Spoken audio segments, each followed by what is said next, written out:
Hey everybody, welcome back to Slingin Dirt TV. That's right, we're back for one more week of Slingin' Something. Yes. Tell you what, we're going to be covering Beatrice Spring Nationals. Yeah, we got an interview with Clint Llewellyn. Yep, we got the popular term of the week. And we also got coming up the famous What Were You Thinking? That's right, we got Songer Says. And our illustrious fan of the week. So I tell you what, stay tuned right here. We'll be right back on Slingin Dirt TV.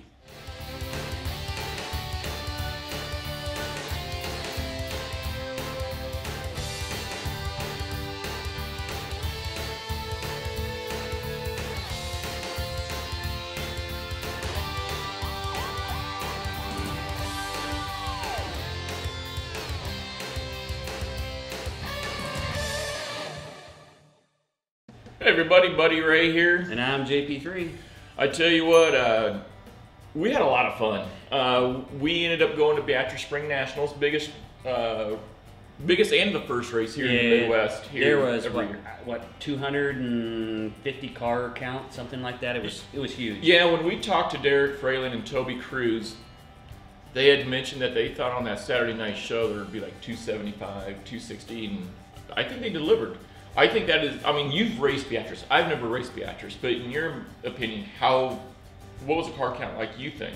Oh, it was quadruple probably what the last time I raced there, but you know, it's a special event too, and they had some great action-packed stuff.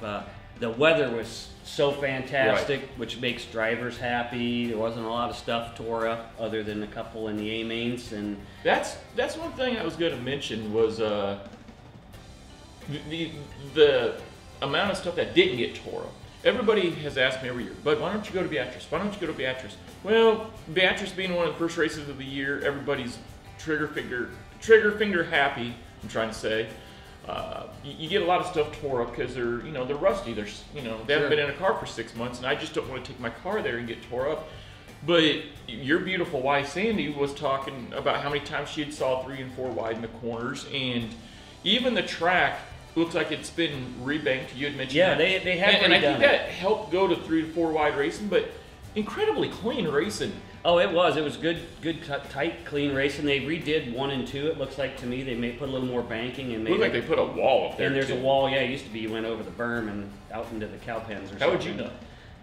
I don't know. I never did go over. Well, you don't go fast enough to go over the berm. Hey, I'll tell you what. The last time I raced there, I won. So just keep your pie hole shut there. Yeah. I tell you what, instead of us talking about it, let's go straight into the driver of the 3L Sport Modified, Clint Llewellyn. It's JP3, Buddy Ray, and the one and only, the 3L of Clint Llewellyn. Clint, man, 2015's here. You're back at Beatrice Speedway. You've had some really good luck. You've had some really bad luck here. Yeah. So how'd the car feel last night, opening night? Car felt good. I was pretty happy with it. We got a new car this season. Same thing we had last season, but shaking them down and all that, is always that first time out, getting it all. Nobody ever gets it right the first shot. If they do, they're lucky. Yep.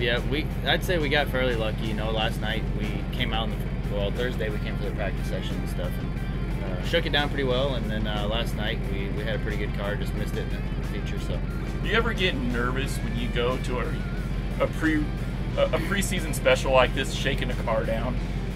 Yeah, especially a new car, they can either be great or they can be bad. Everything can be good. It just depends on how hard you want to work on it, But after the season we had last year, I was nervous all winter. So, do you ever get nervous about how the car is going to react, or do you ever get nervous about, everybody's coming out of a 6-month slump, everybody's rusty, they're ready to get after it? Do you worry about the other drivers getting into you, or are you just more focused on what's underneath of you? Sure. Yeah, I try not to worry about other drivers. I try and just kind of blank everybody out and just try and do your own game, and I found that to work for me the best. But you always got to worry about some drivers, and then there's some other drivers, like we were taking lap times of that we normally run pretty well, and we were just comparing them just to see where we were at. So, what have you changed from 2014 going into 2015 in your race operation? Everybody knew you were bad fast last year. Yeah. So it kind of makes a sport mod driver just a little spooked about what's Clint Llewellyn doing. Yeah, we worked a lot in the off season. We spent a lot of time on the dyno.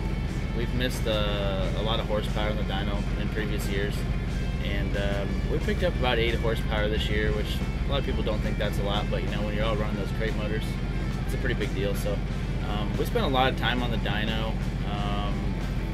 we cut a few corners last year, dollar-wise, on things that we just didn't think we needed, and this year we didn't cut those corners. So we're pretty excited to know that we have a car this year that's, as it sits, it should be one of the faster runners out there, just because of all the parts that are on it. So. Okay, back to that crate motor. We've been having this discussion back and forth through Facebook and everything else. When you're on that dyno, what are you finding that's giving you that added horsepower? The biggest two things that I have found myself is one being carburetor. You can throw 5 or 6 different carburetors on there. I found personally somewhere around the 7 horsepower range is kind of a good one, not so good one. But I don't necessarily look for peaks, on stuff like that. I don't look for top numbers. Try to be more of a smooth driver, so I look for more of a smooth curve to help me be a smooth driver. Not necessarily something that just spikes 3 horsepower higher than what I'm at, right? But just something that's smooth and drivable. Now, have you had any run-ins with valve springs? Yeah, valve springs. We just try and change them every 10 nights, honestly. So you don't go through matching them or none of that stuff? We used to mess with that a little bit, but did you ever find any gains in that? We didn't find any gains necessarily, but I think the losses is what's going to hurt you more than the gains. Right. Excuse me. So like at some point, if you do have a bad valve spring, that's going to hurt you. Right. But as far as we used to buy 2 boxes of them and then send one back, and we basically just end up keeping both boxes all the time we send them. So it was money ahead, just to not even worry about it and go for some other things. Yep. And then the other gain that we had on the dyno mostly was the headers. We found out a lot on headers that, and then again it goes back to dollars.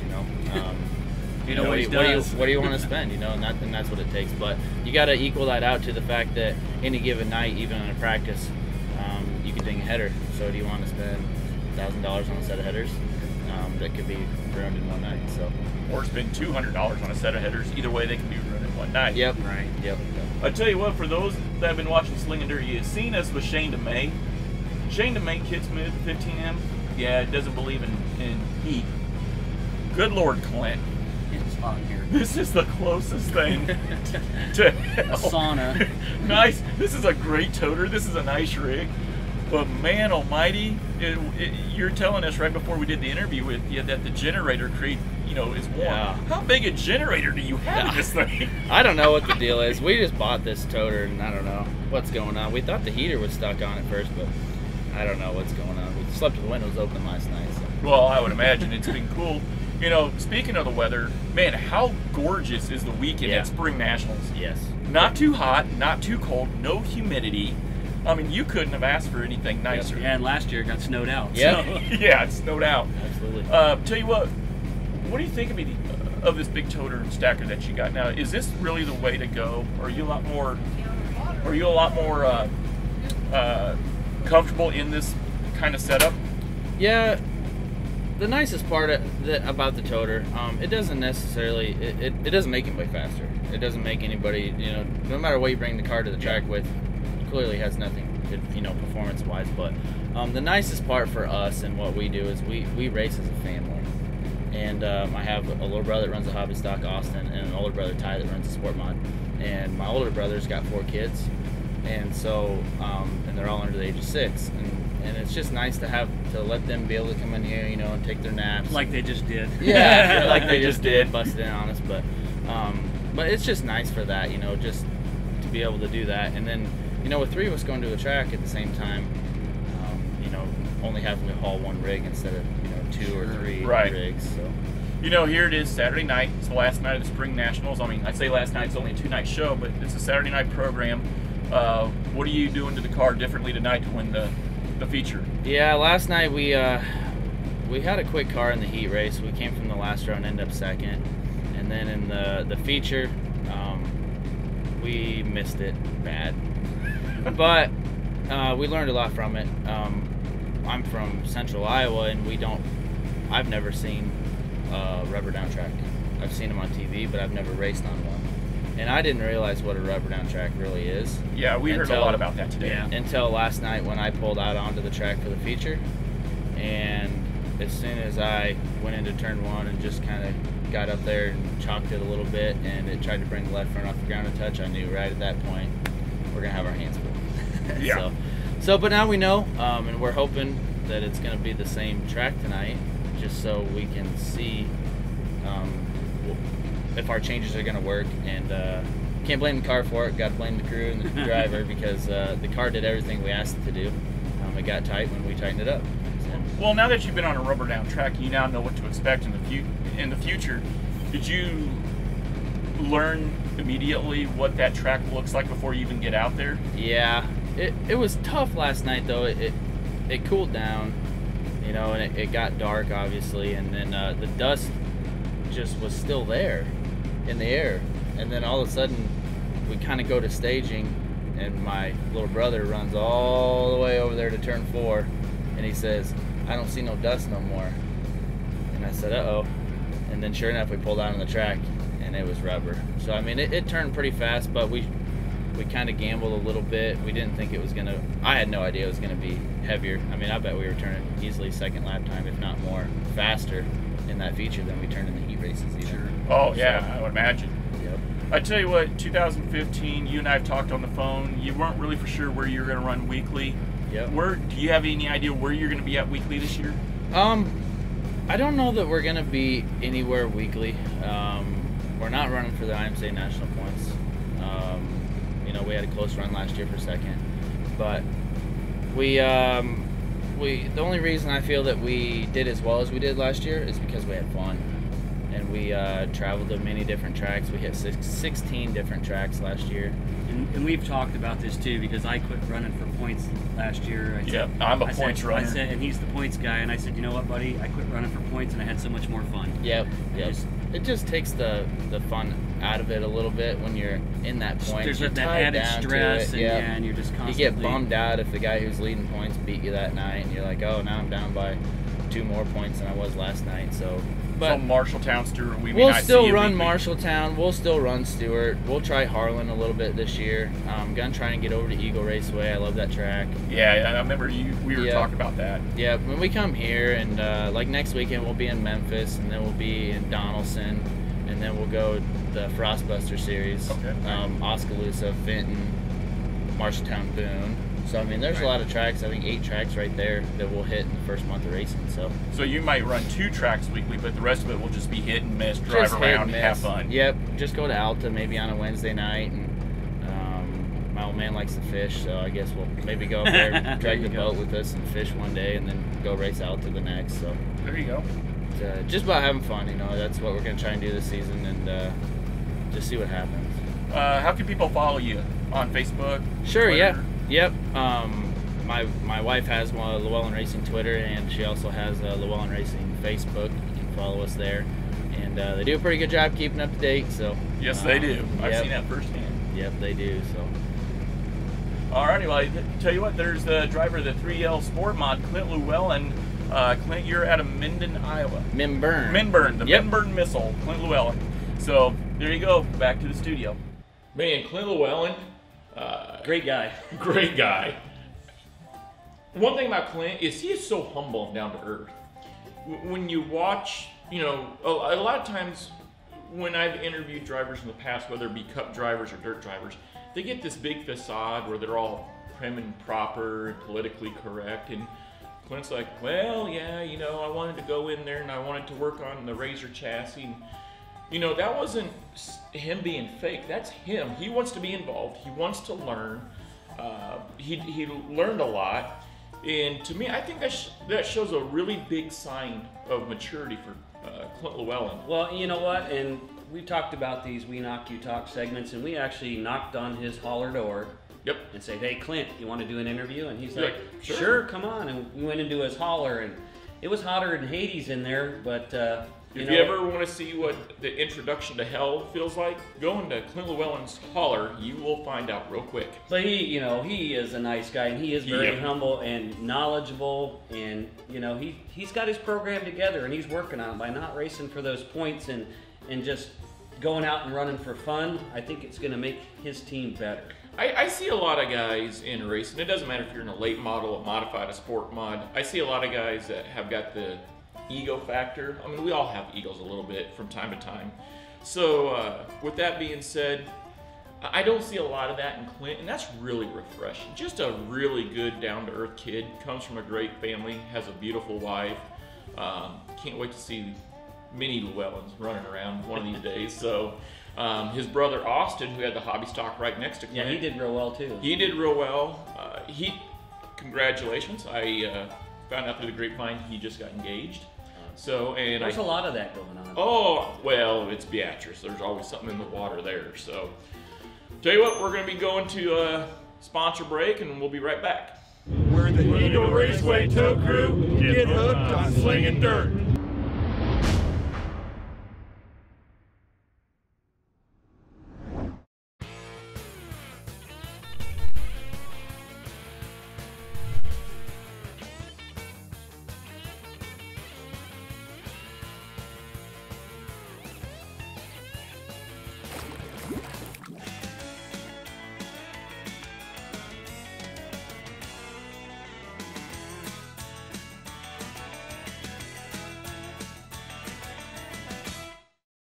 Hey everybody, welcome back to Slingin Dirt TV. For the second time this season, we have Term of the Week. The Term of the Week is just a simple multiple choice play along.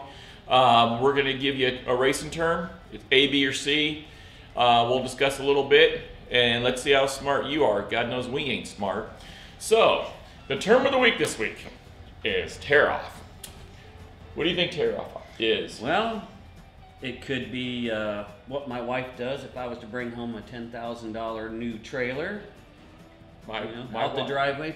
Yeah, that'll create a tear-off situation. B, it's a thin piece of film that goes over the driver's face shield as we're out on the track. Yeah, or it could be something you do when you're using the potty and you got a wife. Well, at that point you could have multiple tear-offs. You could. Could. So what do you think a tear-off is? A, B, or C? Truth be told, it is actually B. For guys like me that actually go fast on the track, we need 5 or 6 tear-offs. And so when we're going down the track and the mud hits us in the face shield, we can just pull a tear-off. For guys like Jack, who are incredibly slow, there's no need for tear-offs. Or usually I put them on backwards and I go to grab them and they all come off, Yep. Little things like that. Little things like that. So, but once again, we're talking sport compact racer, semi-professional mod racer here. So, tell you what, we're going to be going right to a sponsor break. We'll be right back here on Slingin Dirt TV. Hey, I'm Gary Sadoff. I'm driver of the 96 Sport Mod. It's a Razor chassis by Roth. And you can watch this on Slingin Dirt TV.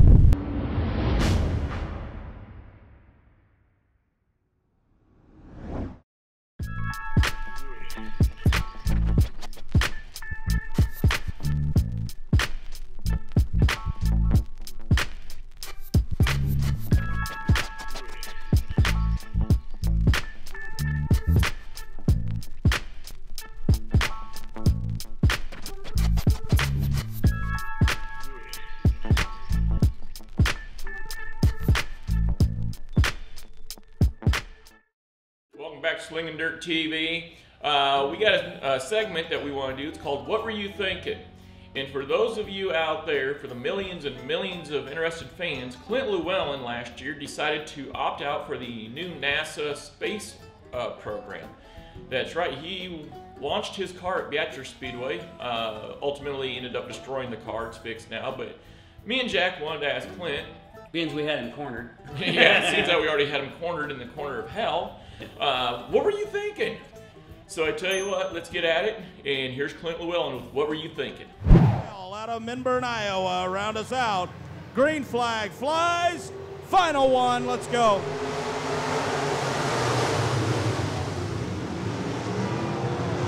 Clint Llewellyn destroys that 3L machine. Llewellyn, the 3L, hard in the wall, barrel rolling topside, turn 1.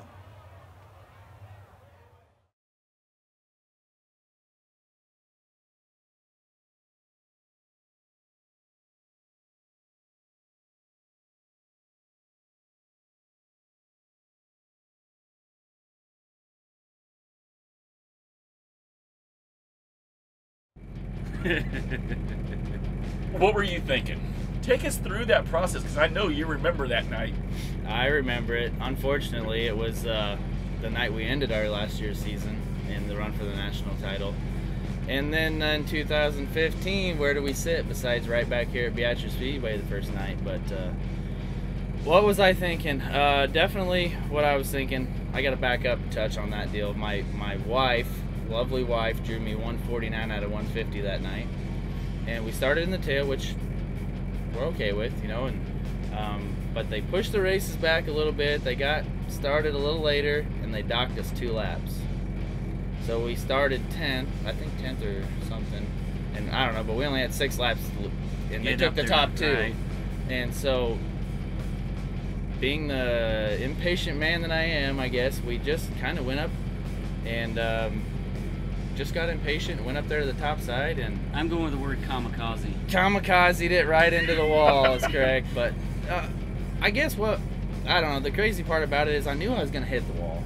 You know, I knew I was going to I was going to ask you that. At that point, I knew I was going to hit it with the right side of the car. Take it as it was. I thought I was going to hopefully not blow a tire, bend a rear end, roll it, and just continue to try and make my way through. But at that quarter of a second that I knew I was going to hit the wall, next thing I know, I just got turned the other way, and then I was seeing sky, ground, sky, ground, sky, ground, and then all of a sudden I was looking at the sky. And I thought, man, where am I? And then all of a sudden the car started to move again, and bam, it fell over onto its wheels. So, when it fell onto its wheels, what were you thinking at that split moment?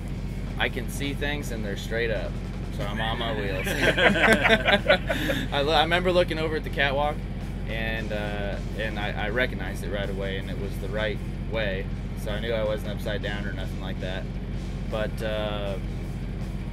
after I guess I got out of the car, the main thing, you know, obviously thankful for those firefighters and guys that come out for that stuff. I mean, those guys were there in no time flat, you know. That might have been a record response time, as a matter of fact. Yeah.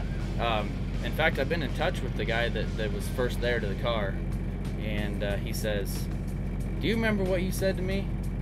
I said, "Nah, I don't know if I want to remember." And he says, "Get me the heck out of here right now." So, but it was an experience, you know. And up to that point last year, I had never rolled a car before, and it's not an easy thing to do with these cars. It's not. I mean, you got to really work at it. Yep, and it was such a more of a heartbreaking thing than anything for me. You know, we needed, you know, obviously that went pretty bad for that deal, and but that's what happens when you get wrapped up in points. You know, I mean, like we said, and more or less than anything, it was just heartbreaking, you know, to see a car that had helped me win so many races that last season just sitting there in a pile, you know, and it was heartbreaking to look at that thing. After that flip, that's the only flip you've ever been in. Hopefully that's the last one you'll ever be in. But what did you learn from the flip? Absolutely. I got the experience. After that, I worked full-time for my father, farming. And so we had a little bit of time in the winter. And I called out to Travis Roth at Razor, and I said, "Hey, what do you think if I come up here and I help you guys out on this car?" And so the last 4 weeks prior to this week, I have been out at Razor helping them work on my car, cut it apart, grind all the welds, push everything back down.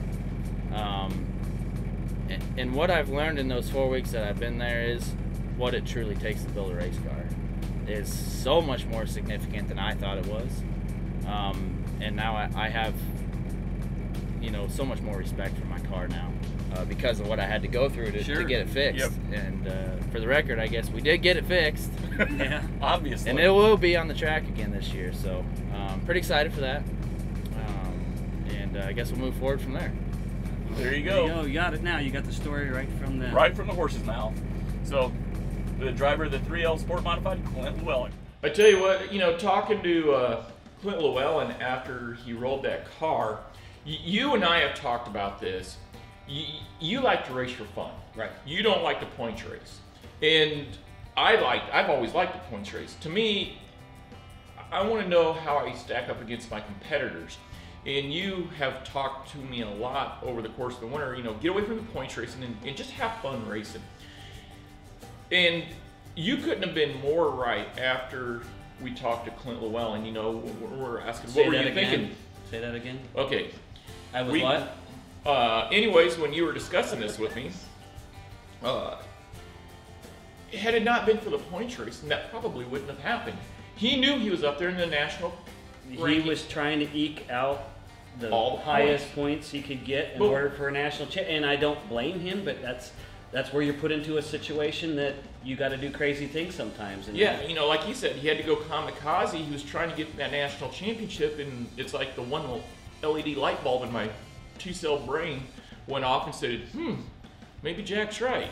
Maybe I ought to get away from this points racing, you know, because Clint needed those points, and he went kamikaze and destroyed a car. Well, and that's just it. I mean, I'm going to say this as simple as it gets. Points racing is about being able to say how I did and bragging. Non-points racing is about going out, having fun, enjoying the experience of being around all the other drivers, around your buddies, your family. Yep. Each week is not stressful. Putting your car together is not stressful. If you had a bad week the week before and you can't get your car together, you don't feel terrible. You don't feel stressed all week. And the other thing is, you don't half-ass put your car back together just to get it out there and then be a danger to everybody else out on the track. I mean, that's the way I do it. I mean, I'm not saying I'll never points race again. I'm just saying taking a break from points racing gave me a different perspective. You want to finish top 10 at I-80 this year, right? That's my goal. You're points racing. I'll tell you what, we'll be right back. Here's a word from one of our sponsors.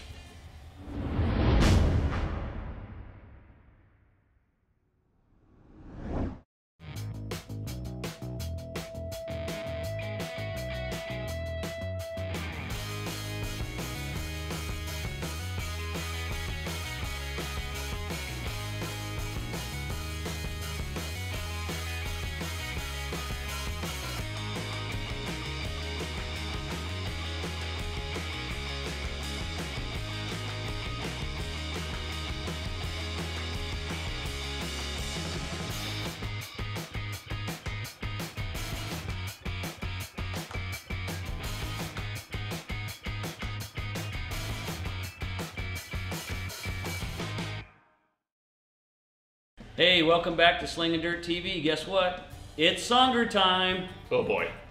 You know, it reminds me of the Law and Order Special Victims Unit. Viewer discretion is advised. Here's Songer says. Warning, the related content may be disturbing to some viewers. Viewer discretion is advised. Alright, so it's been brought to our attention that maybe some people consider some of the things we do not credible, and some of the things that are being said or interviewed as wannabes. So that brings me to the subject of wannabes and credibility.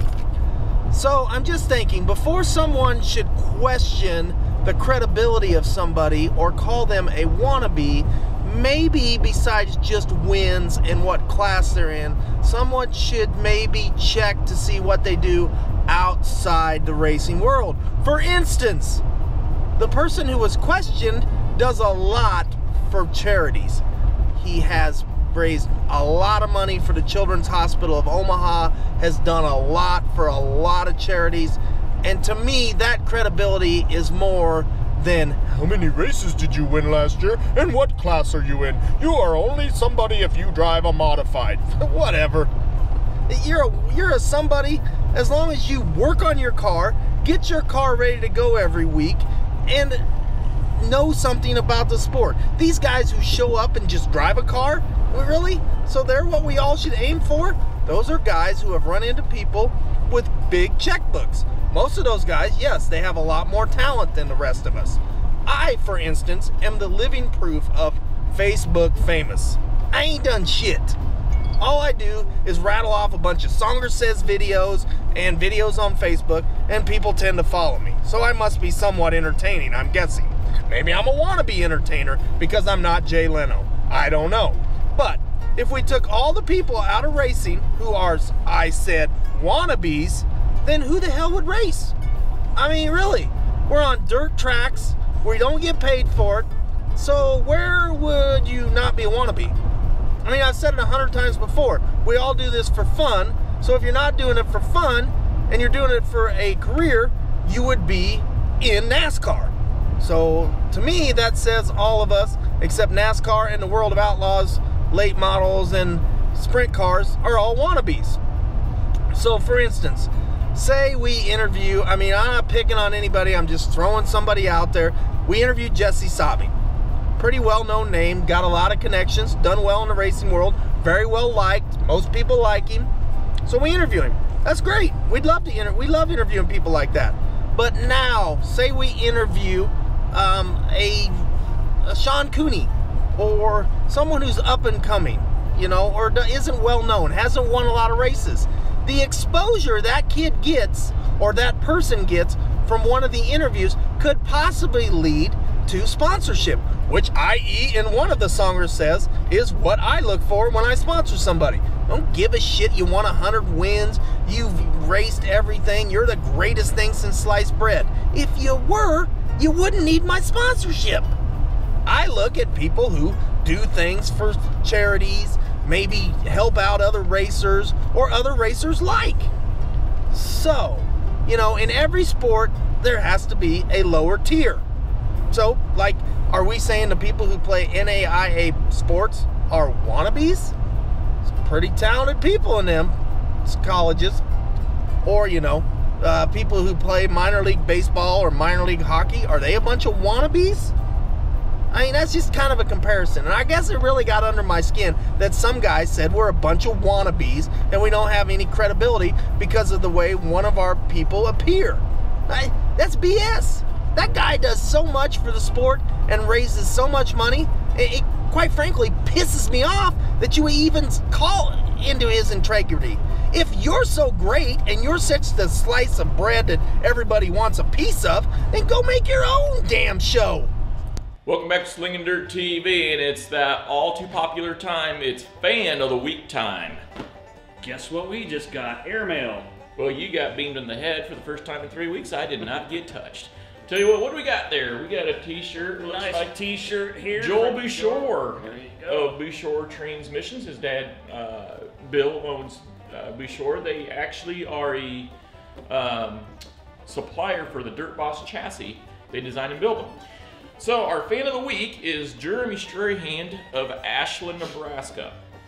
And he's got 4 questions. These are pretty easy. Buddy or Jack, who is your biggest competition that you've had to face so far? That's pretty easy. Yeah. For me, I'm actually being kind of serious on this one. I am my biggest competition, my worst enemy, but on the track, for me,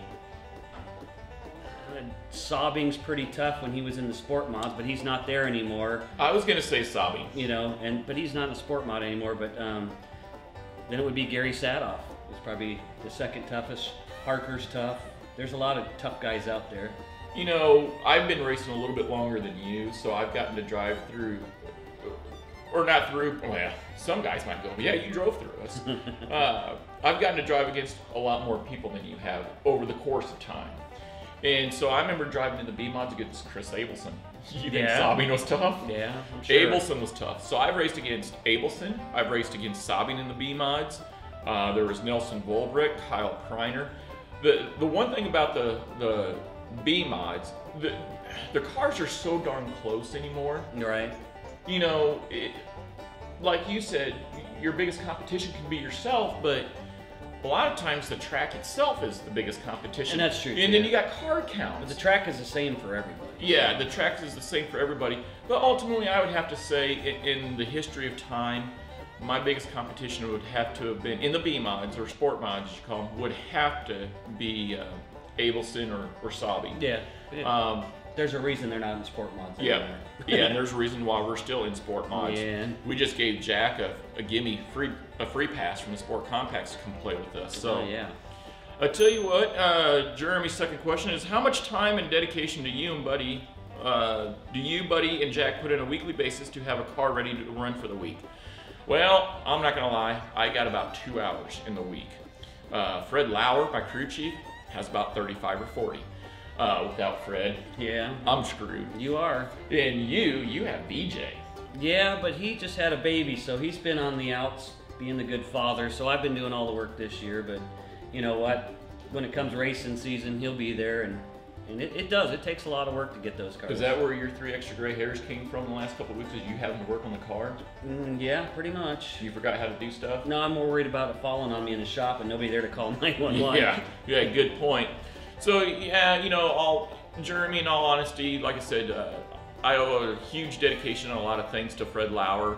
Of course, my new crew member Jerry Syme coming on board, running Joe's and doing the show here and whatnot. I keep a pretty busy schedule, but I still squeak in probably 10 or 15 hours.